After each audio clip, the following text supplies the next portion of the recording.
রব্বুল আলামিনের হাবিব মুহাম্মদুর রাসূলুল্লাহ সাল্লাল্লাহু আলাইহি ওয়াসাল্লাম বলেছেন, কিয়ামতের ময়দানে আল্লাহর কসম করে বলছি, সেদিন জাহান্নামীদের ভীষণ কষ্ট হবে আর জান্নাতীদের জন্য অত্যন্ত আসান হবে, অবস্থাটা খুবই আরামের হবে। নবীজি বলেন, এক ফরজ নামাজ, এক ওয়াক্ত ফরজ নামাজ আদায় করতে যে সময়টুকুন লাগে, কিয়ামতের মাঠের এই সময় এত বড় বিরাট লম্বা সময় জান্নাতীদের জন্য এরকম হালকা হয়ে যাবে। সুবহানাল্লাহ। হযরত আবু সাঈদ খুদরী রাদিয়াল্লাহু তাআলা আনহু হাদিসখানা বর্ণনা করেছেন, এক ওয়াক্ত নামাজ, একটা ফরজ নামাজ পড়তে যতটুকুন সময় লাগে, এতটুকুন সময়ের ভেতরে জান্নাতীদের কারবার শেষ হয়ে যাবে। সুবহানাল্লাহ বিহামদি। আর ওদের কারবার তো শেষই হবে না। وَيَوْمَ تَشَقَّقُ السَّمَاءُ بِالْغَمَامِ وَنُزِّلَ الْمَلَائِكَةُ تَنزِيلًا। ওরা ফেরেশতা দেখতে চায়। সেদিন আসমান সমূহ বিদীর্ণ হয়ে মেঘ পুঞ্জ বেরিয়ে আসবে, আত্মপ্রকাশ করবে। তার ভেতর থেকে ফেরেশতারা ক্রমাগত নাজিল হতে থাকবে। আর অবস্থাটাই হবে, আল মুলকু ইয়াউমাইযিনিল হাক্কু লির-রাহমান ওয়া কানা ইয়াওমান আলাল কাফিরিনা আসীরা।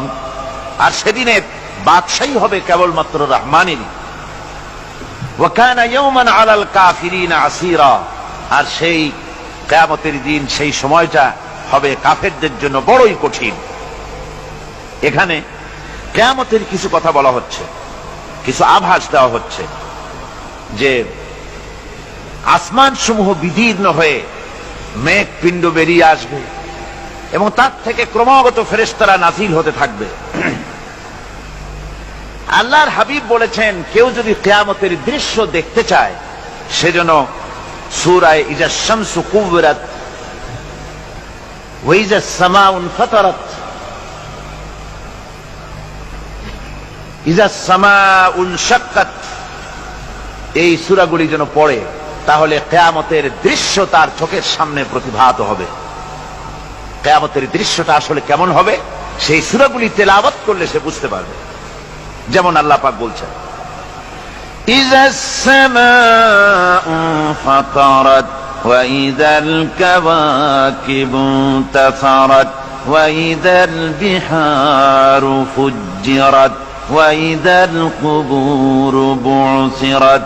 যখন আকাশসমূহ চূর্ণ বিচূর্ণ হয়ে যাবে আর তারকাসমূহ বিক্ষিপ্ত হয়ে পড়বে, সমুদ্র মহাসমুদ্রগুলি দীর্ণ বিদীর্ণ হয়ে যাবে, কবরগুলি সব উদ্গীরণ করে দেবে, তার মধ্যে যা আছে সে সবগুলি। আবার আল্লাহ পাক বলেন, ইযাশ শামসু কুবিরাত ওয়া ইযান নুজুমু কাদারাত ওয়া ইযাল জিবালু সুয়্যিরাত। সূর্য যখন ঢেকে যাবে, তারকাগুলি যখন বিপর্যস্ত হয়ে যাবে আর পাহাড়গুলি যখন চালিয়ে দেওয়া হবে, এই দৃশ্য তোমরা দেখতে পাবে। فَإِذَا النُّجُومُ طُمِسَتْ وَإِذَا السَّمَاءُ فُرِجَتْ وَإِذَا الْجِبَالُ نُسِفَتْ। সেদিন অবস্থা এমন হবে, সমস্ত তারকাগুলি স্তিমিত হয়ে যাবে আর আকাশসমূহ দীর্ণ বিদীর্ণ হয়ে যাবে। আর দেখতে পাবে পাহাড়গুলি, সমস্ত পাহাড়গুলিকে উড়িয়ে দেওয়া হবে। আবার অবস্থা আরো কি হবে, فَإِذَا بَرِقَ الْبَصَرُ وَخَسَفَ الْقَمَرُ وَجُمِعَ الشَّمْسُ وَالْقَمَرُ। যখন চক্ষু বিস্ফারিত হয়ে যাবে মানুষের, চাঁদ আর সূর্য নিষ্প্রভ হয়ে যাবে, সব একাকার হয়ে যাবে, চন্দ্র এবং সূর্য তার অস্তিত্বকে হারিয়ে ফেলবে। শুধু তাই নয়, وَحُمِلَتِ الْأَرْضُ وَالْجِبَالُ فَدُكَّتَا دَكَّةً وَاحِدَةً। জমিন ও পাহাড়গুলির মধ্যে সংঘর্ষ লাগিয়ে দেওয়া হবে, আর তা এক ধাক্কায় জমিন এবং সমস্ত পাহাড়গুলি চূর্ণ বিচূর্ণ হয়ে যাবে। সুবহানাল্লাহি ওয়া বিহামদিহি। আল্লাহ রাব্বুল আলামিন বলছেন, এইভাবে করে কিয়ামতের দৃশ্য, বিভীষিকাময় দৃশ্য তোমরা দেখতে পাবে। আর সেদিনের রাজত্বটা কার হবে? আল মুলকু ইয়াউমাইযিনিল হাক্কু লিররহমান। সেদিনের রাজত্ব হবে কেবলমাত্র রহমানের। অর্থাৎ যেসব কৃত্রিম বাদশাহী দেখে তোমাদের চোখে ধাঁধা লেগে গিয়েছে, তোমাদেরকে দুনিয়ার বাদশাহী দেখে তোমরা ধোঁকায় পড়ে গিয়েছো, এসব বাদশাহী কিছুই টিকবে না সেদিন। সেদিন শুধু বাদশাহী থাকবে একমাত্র আল্লাহ পাকের। কার থাকবে বাদশাহী? জোরে বলেন কার? আল্লাহ রাব্বুল আলামিন যখন কিছুই থাকবে না ঘোষণা করবেন লিমানিল মুলকুল ইয়াউম লিল্লাহিল ওয়াহিদুল কাহ্হার। আজকে কার রাজত্ব? চারিদিক থেকে আওয়াজ আসতে থাকবে পরাক্রমশালী আল্লাহ রাব্বুল আলামিনের রাজত্ব। আর কারণ নয়, হাদিস শরীফে এসেছে, বুখারী মুসলিম শরীফের হাদিসে এসেছে, আল্লাহর নবী বলেন আল্লাহ রাব্বুল আলামিন তখন তার এক হাতে আকাশ মণ্ডলীকে ধারণ করবেন, আর এক হাতে জমিনকে ধারণ করবেন। আকাশ মণ্ডলী এক হাতে, জমিন এক হাতে। এভাবে আল্লাহ রাব্বুল আলামিন বলবেন আইনাল জাব্বারুন আইনাল মুতাকাব্বিরুন। কোথায় সেই স্বৈরাচারীরা? কোথায় সেই দুর্বিনীত অহংকারী স্বৈরাচার যারা আমার জমিনের উপরে, আমার মানুষের উপরে রাজত্ব চালিয়েছে? তারা আজকে কোথায়? কোথায় সেই অহংকারীরা? আল্লাহ পাক সেদিন যে বলবেন, সেদিন তো বলবেন, কিন্তু দুনিয়ার মাঝেও স্বৈরাচার যারা, অহংকারী যারা, তাদের শাস্তি পৃথিবীর বুকেও দেন। আর সেদিন তো দিবেনি। কত স্বৈরাচার আমরা দেখলাম, কত অহংকারী দেখলাম, যাদের তর্জনী হেননে লক্ষ কোটি কোটি মানুষ উঠত আর বসত। তাদের জিল্লাতির সঙ্গে আল্লাহ রাব্বুল আলামিন কতজনকে বিদায় করে দিলেন। ফুলের মালা নিয়ে কুলাতে পারে নাই, পা থেকে শুরু করে গলা পর্যন্ত ফুলের মালা দিয়া ডুবাই দিল ভক্তরা। আবার আল্লাহ রাব্বুল আলামিন এমন শাস্তি দিলেন, ফুলের মালার পরিবর্তে জুতার মালা নিয়ে জেলের মধ্যে ঢুকাইয়া দিলেন। ঠিক কিনা গণ? অহংকারী আর স্বৈরাচার যারা হয়, আল্লাহ পাক এভাবে তাদের দৃষ্টান্ত দেখিয়ে দেন। আমরা কত দেখলাম, 9 বছরের রাজা, 10 বছরের সাজা।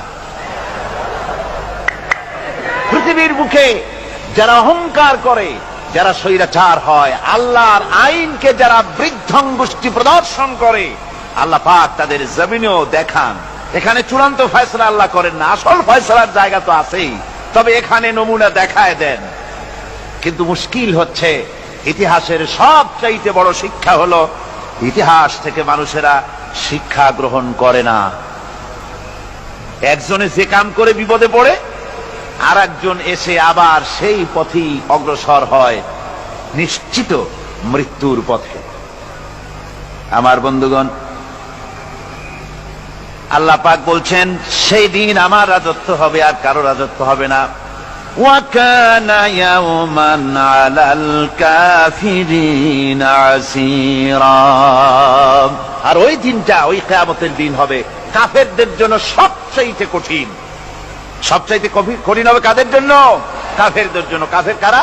কাফের হচ্ছে তারা যারা নাকি আল্লাহর আইনকে অস্বীকার করেছে, আল্লাহকে অস্বীকার করেছে, আল্লাহর আইনকে অস্বীকার করেছে। ওরা কি? কাফের। কুফর শব্দের অর্থ হচ্ছে গোপন করা। এই জন্য অন্ধকার রাতকে আরবিতে কাফের বলা হয়েছে, অর্থাৎ যা সব জিনিসকে অন্ধকার দিয়ে ঢেকে দেয়। তো কুফর হচ্ছে সেই জিনিস যা মহাসত্যকে ঢেকে দেয়, সত্যকে, মহাসত্যকে ঢেকে দেয় যে জিনিস, সেটাকে কুফর বলা হয়। আর এই কাফের অন্ধকারে ঘুরে মরে, সে কোন আলোর খোঁজ পায় না। আল্লাহ রাব্বুল আলামিন বলেন, কাফেরদের কথা এখন শোনাচ্ছেন আল্লাহ পাক, ওয়াল্লাযীনা কাফারু আউলিয়াউহুমুত তাগুতু ইউখরিজুনাহুম মিনান নূরি ইলায যুলুমাত। যারা কাফের, যারা কুফরি অবলম্বন করেছে, তাদের সাহায্যকারী আর পৃষ্ঠপোষক হচ্ছে তাগুত। তাগুত বলা হয় সেই শক্তিকে যে শক্তি শুধু নিজেই আল্লাহর আইন অমান্য করে বসে থাকে না, বরং অন্যদেরকেও আল্লাহর আইন অমান্য করতে বাধ্য করে। ওদেরকে আরবিতে কি বলা হয়? তাগুত বলা হয়। আর এই তাগুতি শক্তি, এই তাগুত হয় তার সাহায্যকারী, যা তাকে আলো থেকে টেনে অন্ধকারের ভেতরে নিয়ে যায়। আর কাফের হচ্ছে আল্লাহ পাকের ভাষায় অর্থাৎ কোরআনের ভাষায় কাফের হচ্ছে সবচাইতে নিকৃষ্ট প্রাণী, সবচাইতে নিকৃষ্ট জীব, মহাসত্যকে যারা অস্বীকার করেছে, যারা আল্লাহকে মানে না, যারা আল্লাহর কোরআনকে মানে না, যারা ইসলামকে স্বীকার করে না, তারা সবচাইতে নিকৃষ্ট প্রাণী। আল্লাহ রাব্বুল আলামিন বলেন, ইন্না শাররাদ দাওয়াবি ইনদাল্লাহিল্লাযীনা কাফারু ফাহুম লা ইউমিনুন। নিশ্চয়ই আল্লাহর জমিনে সব বিচরণশীল জীব যত আছে, আল্লাহ বলছেন আমার জমিনে বিচরণশীল জীব যত আছে তার মধ্যে সবচাইতে নিকৃষ্ট প্রাণী হলো যারা ঈমান আনে নাই, যারা বিশ্বাস করেন আমি আল্লাহকে, যারা পরকালকে বিশ্বাস করে নাই, যারা কোরআনকে বিশ্বাস করে নাই, যারা ইসলামকে বিশ্বাস করে নাই, পৃথিবীর মধ্যে তারা সবচাইতে নিকৃষ্টতম প্রাণী। আল্লাহ বলেন শুধু নিকৃষ্ট জনক নিকৃষ্ট প্রাণী বললেই সারে না, এরা হলো চতুষ্পদ জানোয়ারের মতো। কে বলতেছেন? আমি বলছি না, কিন্তু আল্লাহ পাক বলতেছেন চতুষ্পদ জানোয়ারের মতো কাফেরেরা। وَمَثَلُ الَّذِينَ كَفَرُوا كَمَثَلِ الَّذِي يَنْعِقُ بِمَا لَا يَسْمَعُ إِلَّا دُعَاءً وَنِدَاءً। এই কাফেরদের দৃষ্টান্ত হচ্ছে সেই রাখালের মতো, যে রাখাল তার পশুদেরকে ডাকে, আর ওই পশুরা একটা ডাক শোনে মাত্র, কিন্তু কি যে বলে তা তো পশুতে বোঝে না। কথা বুঝতে পেরেছে? সুম্মুন বুকুমুন উমিয়ুন ফাহুম লা ইয়াকিলুন। এরা বোবা, এরা বধির, এরা অন্ধ, এ কারণেই কোনো কথা বোঝে না। এরা চতুষ্পদ জানোয়ারের চাইতেও নিকৃষ্ট। যাদেরকে আমি আল্লাহ বলেন, যাদেরকে আমি চোখ দিলাম, চোখ থাকতে হক দেখলো না, সব দেখলো, হক দেখে নাই চোখ দিয়া, এই চোখ দিয়া সব দেখলো, নারীর সৌন্দর্য উপভোগ করলো, আর নারীর অঙ্গ প্রত্যঙ্গ নিয়ে নানা ধরনের গল্প লিখলো, কবিতা লিখলো, কিন্তু এই সৌন্দর্য যিনি দিলেন তারেও চিনল না। আছে না কত কবি আমাদের দেশে? আমার দেশের সেই কবি জাতীয় পুরস্কার পায় যে কবি নারীর বিশেষ বিশেষ অঙ্গ নিয়ে বেশি করে নির্লজ্জ কবিতা লিখতে পারে, ওই হলো সবচেয়ে বড় কবি। আমার বন্ধুগণ, একজন বুজুর্গ ব্যক্তি তিনি পথ দিয়ে যাচ্ছিলেন, তো সে পথে এক সুন্দরী যুবতী মেয়েকে দেখে সেই যুবতী মেয়ের দিকে এই বুজুর্গ ব্যক্তি এক নজরে তাকায় আছে। তখন এই ঘটনাটাকে কবি এভাবে লিখতেছেন সাজায়, একদা সুখদায়ক প্রমোদা বদন দর্শন করিব ঝরিল নয়ন, হেসে কহে সে রূপসী সবিস্ময় মন, কহ দেখি মহাশয় কহ কি কারণ, বিষয় বিরাগী তুমি ভুবনে প্রচার, কি হেতু জন্মিল তব মানস বিকার, সামান্য ললনা রূপ করি দর্শন, উচিত না হয় তব অশ্রু বরিশন। বুজুর্গ ব্যক্তি ওই মহিলার দিকে তাকিয়ে তাকিয়ে কাঁদতেছেন। সুন্দরী মহিলা বলেন, আল্লাহর বুজুর্গ বান্দা, আপনি এলাকার ভিতরে বুজুর্গ এবং পীর হিসাবে, বুজুর্গ ব্যক্তি হিসাবে আপনি বিখ্যাত। আজকে আমাকে এখানে দেখে আপনি আমার দিকে তাকায় আমার রূপ উপভোগ করতেছেন আর কাঁদতেছেন। আপনার মতো সংসার বিরাগী মানুষ আমার মতো একটা সুন্দরী মেয়েকে দেখে ভাবে কাঁদা ঠিক না। বুজুর্গ ব্যক্তি বলছেন, হেসে কহিলাম বালে করহ শ্রবণ, নেত্র ঝরে তবু হেতু ভেব না এমন, যে শিল্পী রচিল ওই সুধাংশু বদন, তাহার তরে ঝরে নেত্র নয়নে জীবন। ও আল্লাহর বান্দি, আমি তোমাকে দেখি কান্দি না, আমার চোখে পানি বেরিয়ে গেছে। তোমারে দেখে আমি মনে মনে ভাবলাম, এত সুন্দর করে যিনি মানুষ বানিয়েছেন, না জানি ওই আল্লাহ রব্বুল আলামিন কত বড় সুন্দর। আমার ভাইরা, সুতরাং চোখ থাকতে ওরা আল্লাহ রাব্বুল আলামিনের কুদরত ওরা দেখে নাই, কান থাকতে কোরআনের আওয়াজ ওদের কানের মধ্যে ঢোকে নাই, বিবেক থাকতে আল্লাহর দ্বীনকে বুঝতে পারে নাই, চিন্তা করতে পারে নাই। আল্লাহ রাব্বুল আলামিন বলেন, উলাইকা কাল্লানাম, এরা হলো চতুষ্পদ জানোয়ার, বালহুম আদল, শুধু জানোয়ার না, জানোয়ারের চাইতেও নিকৃষ্ট। এমনই জানোয়ার, আল্লাহ বলেন শুধু জানোয়ার না, জানোয়ারের মতো শুধু খায় জনমের মতো। ওয়াল্লাযীনা কাফারু ইয়াতামাত্তাউনা ওয়া ইয়াকুলুনা কামা তাকুলুল আনআম। এই কাফেরগুলির কাম শুধু ফুর্তি করা, গান বাজনা, নাটক, গল্প, এই সব কাজ তাদের। নামাজ নাই, রোজা নাই, আল্লাহর চিন্তা নাই, তাহাজ্জুদ নাই, পরহেজগারি নাই, শুধু গান আর নাচ। দেখেন না ফুর্তি। এই যে 1 জানুয়ারি রাত 12টার সময় আমার ঘুম ভেঙে গেল, এই যেখানে আমি ছিলাম, বিকট আওয়াজ। আমি মনে করলাম পাশের বাড়ি বুঝি ডাকাত পড়ছে। পরে বাড়িওয়ালা আমাকে বললেন যে ডাকাত না, বোধহয় এই নিউ ইয়ার সেলিব্রেট হচ্ছে, নতুন বৎসর উদযাপন হচ্ছে, বোমা দিয়ে শহরবাসীর আরামের ঘুম হারাম করে এগুলি করা হচ্ছে।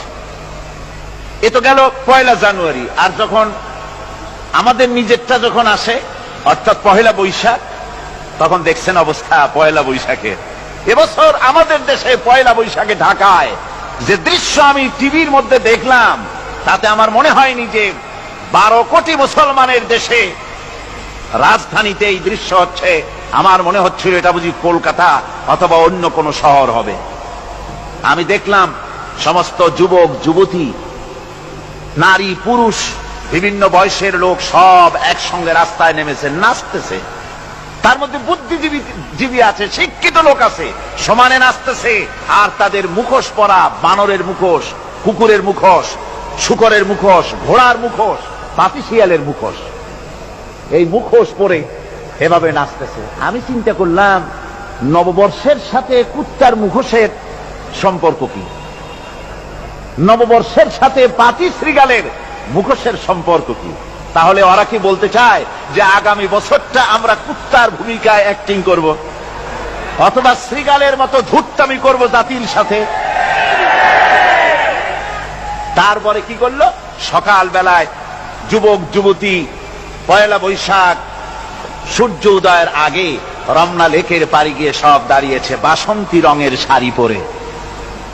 তারপরে সেখানে দাঁড়িয়ে সূর্য উদয়ের পানে তাকিয়ে সকাল বেলায় ভাবে করজোর করে বলছে, এসো হে নববৈশাখ স্বাগতম হে। নববৈশাখ অলক্ষে বোধহয় এটা শুনে বলতেছে, বাবাজিরা আমারে ডাকতেছো, অপেক্ষা করো, আমি আসতেছি। আমারে ডাকতেছো, আমি আসতেছি, কোমরে গামছা বেঁধে আসতেছি, 225 মাইল স্পিডে আসতেছি, 30 ফুট উঁচু জলোচ্ছ্বাস নিয়ে আসতেছি, নববৈশাখের মজা স্বাদ চাখাইতে। আমার ভাইরা, মুসলমান নববর্ষ উদযাপনের সাথে মুসলমানের কিসের সম্পর্ক? মুসলমান যদি এই দিন উদযাপনই করে, তাহলে তাকে করতে হবে ফজরের নামাজ পড়বে। মুসলমান নববর্ষ উদযাপন করবে, ফজরের নামাজ পড়বে, তারপরে কোরআন শরীফ তেলাওয়াত করবে, দরুদ শরীফ পড়বে, আল্লাহর দরবারে হাত তুলে বলবে, রব্বুনা রাব্বিন, 1 বছর পার করে দিলাম, নাফরমানি ছাড়া কিছুই তো করি নাই, বিগত বছরে যা করেছি মাফ করে দাও, আগামী বছরটা গোটা জাতি আর দেশের জন্য কল্যাণকর মঙ্গলময় করে দাও। এটাই তো বলা উচিত ছিল নাকি বলে? তা না করে, তা না বলে, বৈশাখের পরিচালককে না দেখে সরাসরি বৈশাখকে আহ্বান করা হয়েছে। আর বৈশাখ আহ্বান করার মজা জনমের মতো দেখাই দিয়েছে। আল্লাহ রাব্বুল আলামিন তাই বলেন, কাফেররা তাদের কাজ হলো শুধু খাওয়া। তারা এমন খাওয়া খায়, জনবের মতো খায়। ইয়াকুলুনা কামা তাকুলুল আনাম, জানোয়ারে যেমন খায় ওই রকম খায়। তার মানে খায়, একটু বিসমিল্লাহ কয় না। খায়া যখন ছেড়ে দেয় তখন আলহামদুলিল্লাহ বলে না। বাহাজ্জা খায়, আবার বাহাজ্জা খায়। ডাব একটা কাটলো, বিসমিল্লাহ নাই, খাইলো, 2-4 ঢোক খাইয়া পুরা ডাবটারে ফেলাই দিল। ডাবটা কি তোমার বাজান তৈরি করছিল নাকি? একটু বিসমিল্লাহ বললা না, একটু শুকরিয়া আদায় করলাম।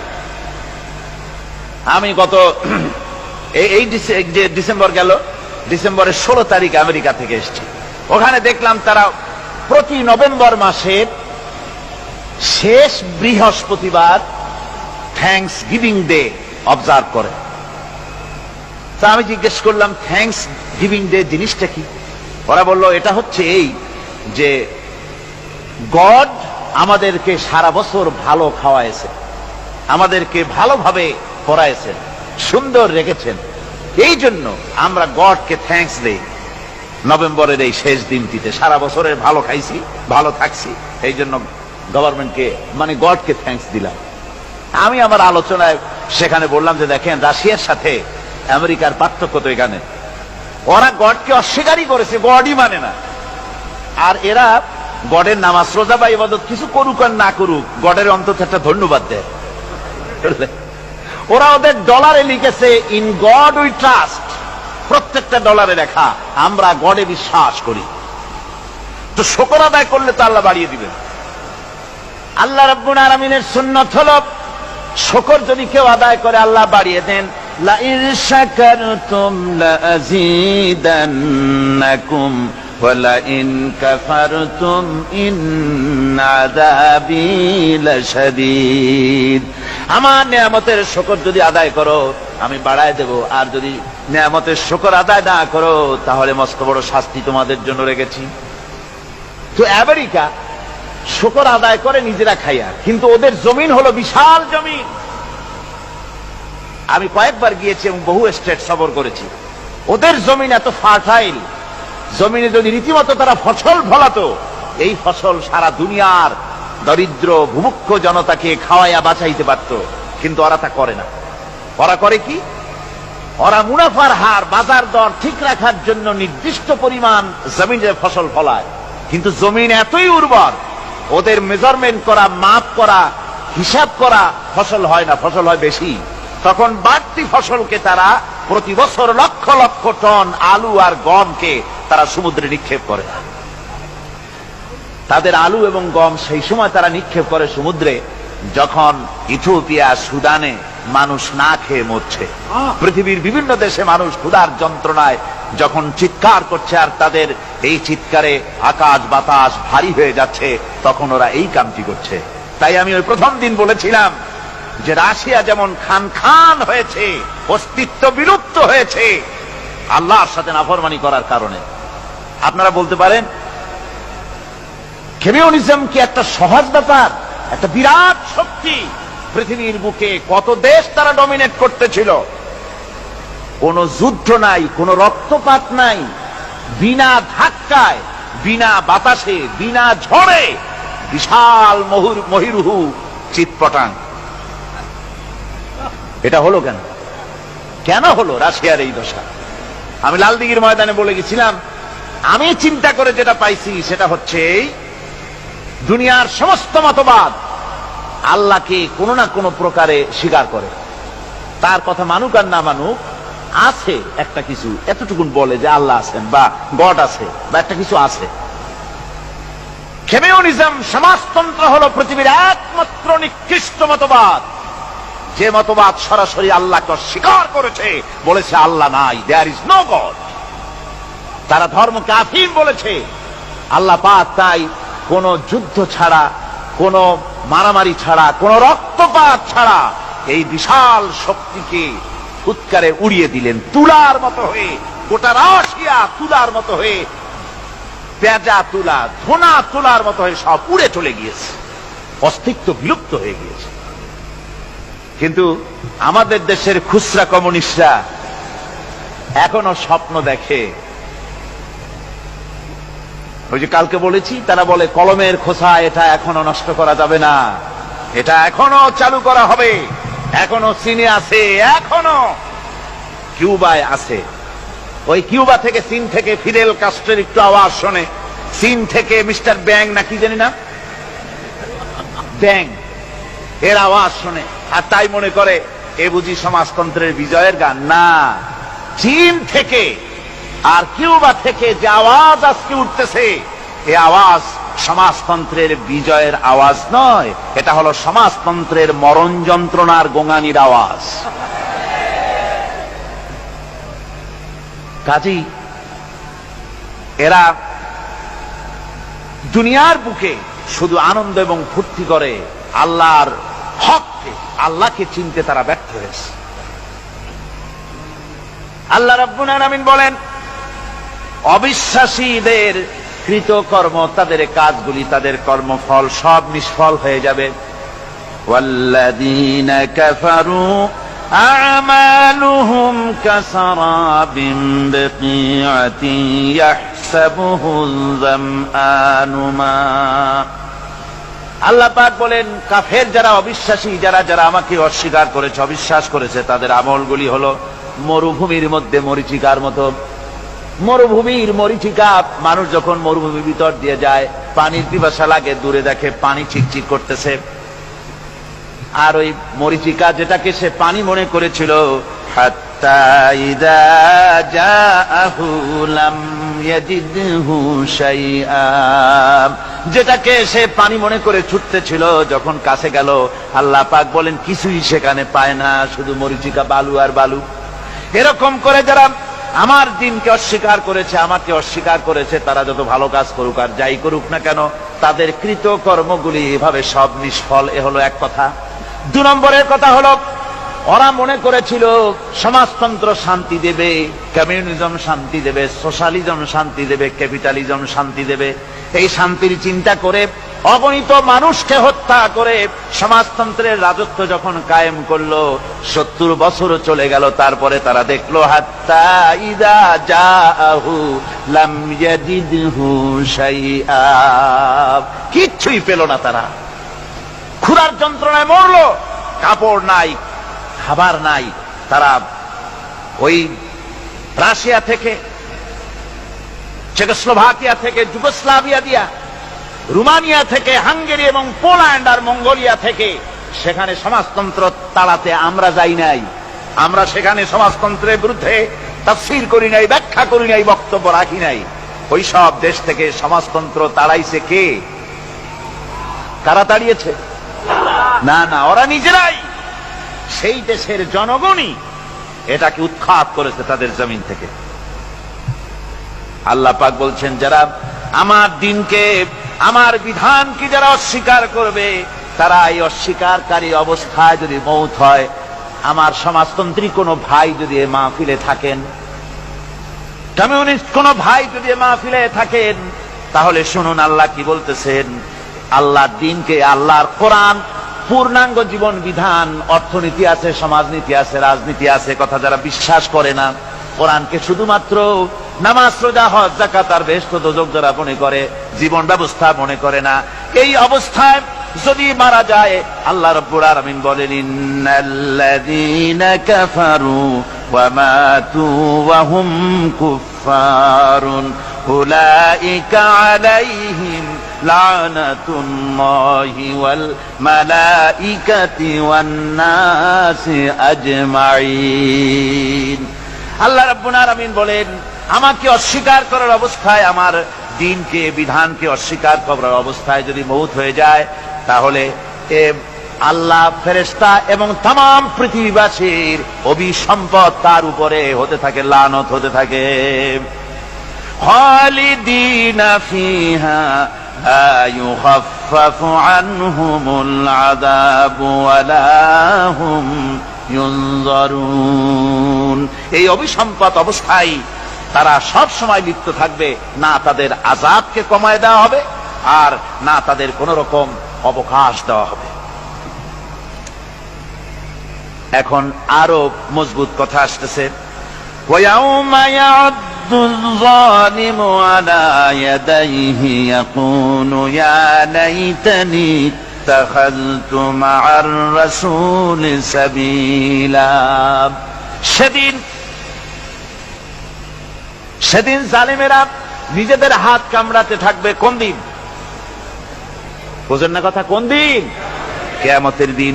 কিয়ামতের দিন জালেমেরা নিজেদের হাত কামড়াতে থাকবে আর বলবে ইয়া লাইতানি ইত্তাখাযতু মা'আর রাসূলি সাবিলা।